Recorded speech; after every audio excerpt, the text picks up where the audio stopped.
Get Warrior Tough, Mental Training 101 with Andrew Wittman on 105.5 The Roar. Back to Andrew Wittman. All right, we are back in the saddle. I'm Leadership and Mental Toughness Coach Andrew Wittman, joined by my partner, the Dutch Coleman. What's up, brother? What's happening? All right, so hey, I want to remind the folks, if you want to get in on the conversation, use the hashtag GetWarriorTough at Twitter. Go to the GetWarriorTough.com website. Hey, subscribe to the YouTube page, the YouTube channel, the Facebook page. Also, put in your name and address, your email address there, and where it says Get Started, and subscribe to the newsletter. Find a handle, grab on. The more places that you can grab onto this thing, the better you're going to find your life will be almost magically. There's an interesting thing that we call in neuroscience called metaprogramming. And so we talk about the 11 million bits of information per second that goes down to 126 bits per information per second in our conscious mind for action. But all that other 10 million, 10.9 million bits out there, those are what's called metaprograms. Those are things like driving the car you do on autopilot. Now, you notice that, Dutch, when you drive the car, you don't think about it. It's not conscious anymore. You just autopilot, right? So what we want to do with mental toughness, emotional intelligence, critical thinking, we want to take these things and make them so that it's on autopilot, that those programs are running constantly, that we don't even have to think about it, that we automatically have emotional intelligence, we automatically have critical thinking skills, that we automatically default to mental toughness, that we default to making our lives better and thinking things in the most opportunistic fashion instead of how this thing is going to destroy me or whatever bad news happens or comes up. So, hey, before we get cranked, I want to just read a couple notes. So we've been out in the field and doing training, and as we do, people kind of like, they send us in notes. Now, these are handwritten notes that I got that were mailed to me. Now, Dutch, that's a big deal when somebody doesn't just email, that they're giving you a handwritten note. That when they take the time to put a snail mail thing, I think, it's like a Hallmark moment. You could get the Facebook happy birthday, or you could get the Hallmark happy birthday card. Which one, has more impact? I think, for me, it's that they took the time to do the Hallmark thing. So here's Kevin from Charleston, South Carolina. He said, Andrew, I wanted to thank you for putting a phenomenal training class on. I like the way you made me feel comfortable while teaching techniques that are only to be used for good. And I think I took about 18 pages of notes. Now, if your objective was to motivate me, it worked, because I plan on changing my management style and becoming the CEO of me. Thanks for making a difference in my life, Kevin. So, hey, Kevin, I got to tell you, man, you made a difference in my life, because here's what Kevin, now, Dutch, check this out. Kevin's wife, Kayla, what she does is she has this thing called the Book of Kevin, and every day since they've been married, she would write one thing on this Word document, one line of something that she loved about him. It's just a positive compliment, something. So now he's got like 1,500 of these entries, and he goes back, and whenever he's feeling bad, he just goes back and reads all 1,500 of these things, and I thought, wow, that's so powerful having that book. That's amazing. That's something that needs to be publicized. That's something that needs to be practiced by a lot of couples, and not just couples, but any relationship, family relationships. Yeah, even with your boss or whoever. I mean, you would just change the dynamic of the relationship with your boss or with your kids, instead of saying what they should do or they shouldn't do, and they can't. What if every day you wrote something good about them? Not only does it change their attitude when they see it, but it changes your attitude because you're grateful they're in your life.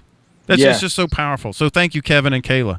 Hey, so here's another note. This is from Tracy in Norfolk, Virginia. She said, Andrew, thank you for such a wonderful class and conversation. And then she said, your wisdom reminded me of some old mama quotes. So she gave me some of her old mama quotes, right? And these are great. So she said, hurting people hurt people. So I know if someone's going around and they are hurting other people, I know on the inside they are hurting. And so that's good to remember. If somebody's hurting somebody else, it's because they're hurting on the inside first. And then she said there's 3 things not long hidden: the sun, the moon, and the truth. And this is, I want to go back to kind of what prompted this was when I talk about public life, private life, and secret life, and how things on the secret will come out. So that truth will, the things that your truth that you secretly hold will come out. And then she said this, that water tends to seek its own level. And so these things, there tends to be, well, I'll say it like this: we should always try to get balance in our life. I'm always seeking for balance, man. Amen. It's funny that those sayings, whenever grandmama, grandpapa, or daddy said something, or this person to that person, it always applies to all of us. It lets you know that you're not alone, that you're not, these things aren't about you. It's about a group. It's about community people that are dealing with similar things, and that if we don't get together and help one another, then we're all worse off. So right, and that's why we call the Next Steps program the Phalanx, because it's modeled off of 300 Spartans, the movie where this shoulder to shoulder, my shield protects your shield, my sword protects your sword, and we're in the fight together, shoulder to shoulder. And that's why we're creating that community of folks that will push us on towards greater things and also protect us and circle the wagons and be there with us in the fight and never leave us in the fight. And that's the warrior culture, man. And this is what I love about you, Dutch, is that dude, I'm so thankful and grateful you're in my life, because you do stand shoulder to shoulder. And it's not just with me, but I mean, you have a long track record, and anybody that knows you, and listen, I got to tell you this, wherever I go in the country, there's a Dutch Coleman fan. I go training all over the place, and I say your name, dude, and they're like, oh, I love that, Dutch Coleman, it's so awesome. So, I mean, you have a long track record, and you're widely known, out there for having this very thing of standing shoulder to shoulder with somebody and making their life better. So I'm so glad that we're together, man. Well, I appreciate that. I'm just a true believer in that success. The success is not just about us, and it's not about our success. I can have successes and other successes. I can be happy that others are successful, that others are achieving. And that comes back on me. I always tell my oldest daughter that, if everyone was a taker, there wouldn't be anybody to give. Right. So we have to create a lot of givers, because if there are a lot of givers, then there are a lot of receivers. And the receivers, in turn, create more givers. So we have to do that. So I consider myself a giver. I consider myself a person that can be happy with your success. And I'm committed to that. I'm committed to helping people live more lives more abundantly, and to touch on my faith. Yeah. And that's what it is. And I appreciate it. And I benefit from it as well. No, again, I know, man. When you help other people, you get that's why, it really is, you're in the better spot if you are a giver, because you can't outgive the universe, man. Right. Whatever you say, reap what you sow, what comes around goes around. The karma bus always makes her stops, man. These are laws, however you want to label it, but it works, man. And so what we do in the Phalanx is try to work it for our advantage and work it for our betterment. All right, so listen, let's get on to this whole Tom Brady thing, man. I'm excited because they're playing right now, right? Or as soon as we get off of here, I'm going to go watch them. And I got my Patriot shirt on, right? So, all right, so now we're going to talk about this now, and I know you're going to give your disclosure, but I'm going to give mine, which I already said. I'm a huge Patriots fan. I'm a huge Brady fan, but I will tell you, I can separate out emotion from logic. And I told you and Quack this on Out of Bounds that he should have just took the suspension. Just take the four games and be done with it. It's like a speeding ticket, dude. Just do it. So what's your thoughts on this, man? Yeah, obviously I'm not a Tom Brady fan. I have come to the conclusion that he is the best quarterback of all time. The guy does stuff. Wait, that sounds like you're a fan to me. No, I'm just a realist. I'm just honest. I love you for that, dude. That you really are. You separate out emotion from logic too. You're like, I'm not his fan, but it is what it is. So, all right, go ahead. Yeah, he's good. I saw him have a roster of receivers. It was 7 guys that had never played more than X number of snaps in the NFL, and he proceeded to have like 14 completions in a row or something. And I'm sitting there like, it's about that guy. You have a bunch of guys who never played or hadn't played any significant snaps in the NFL, and you can drive them up and down the field with pinpoint accuracy and all that. Look, I'm going to give you credit, along with all the things you've done in your career.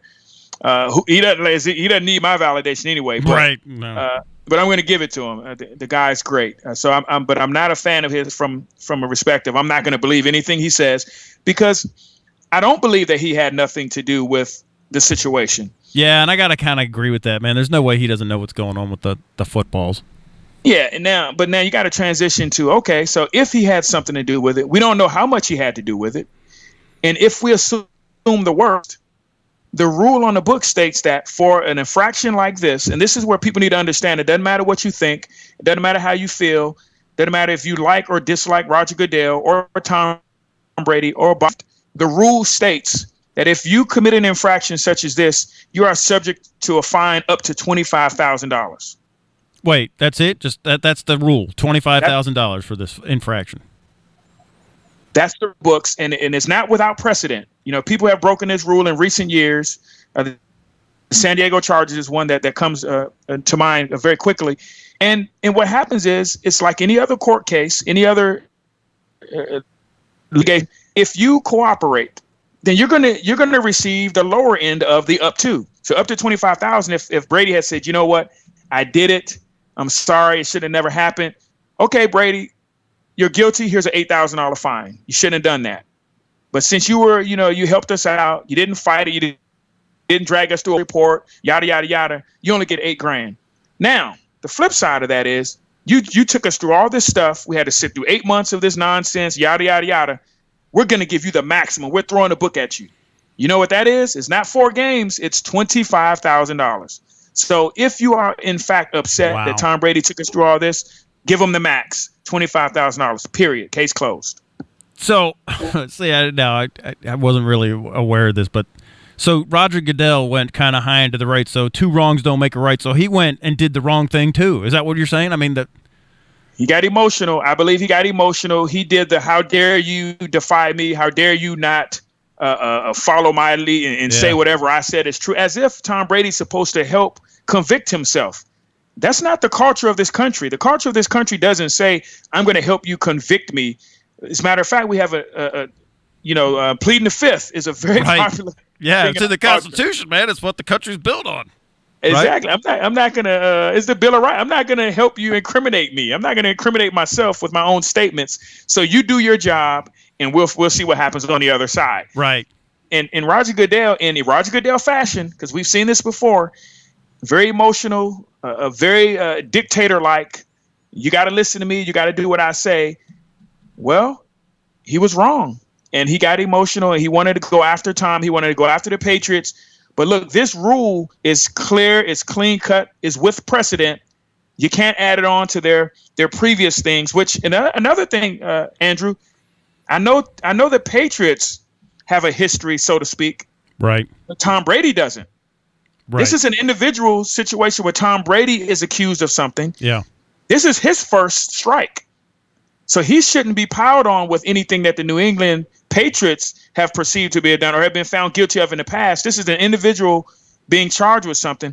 So it should have definitely been left to the 25,000, even if you think he's guilty.